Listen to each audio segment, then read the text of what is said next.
Welcome to our channel. Today we how to activate Airtable Automations for marketing operations, detailed guide step by step clearly. To activate Airtable Automations for your marketing operations, first, log in to your Airtable account. Navigate to the base where you want to set up automations.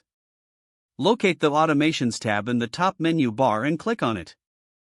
Click the Create an Automation button to begin setting up your automation. You will see a prompt to select a trigger for your automation. Select the appropriate trigger that aligns with your marketing operations. Common triggers include when a record is created, updated, or based on a specific schedule. Once you choose your trigger, configure the settings required for that trigger. For example, if using a when record is created trigger, specify the table you want to monitor. Next, click on the Add Action button to specify what you want the automation to do after the trigger occurs. You can choose from various actions, such as sending an email, updating a record, or posting a message to Slack. After selecting an action, fill in the required fields for that action.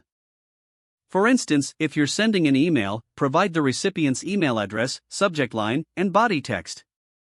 You can also insert dynamic data from the trigger record by clicking on the plus icon next to the fields.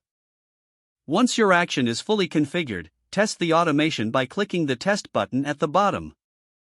Make sure to check whether the test runs successfully without errors. If everything works correctly, turn on the automation by toggling the switch in the top right corner. You will see a confirmation message indicating that the automation is now active. To refine your automation further, consider adding multiple actions or setting up additional triggers. Always review and adjust your automations based on performance and feedback. Regularly updating your automations will help ensure they continue to meet your marketing needs effectively. If the page does not load, refresh the browser or try again in a private or incognito window. Make sure you are using the correct email address, then retype it carefully to avoid small typos. If your password is not accepted, use the reset option and create a new strong password you can remember. Check your spam folder for verification or security emails, then complete any requested confirmation steps.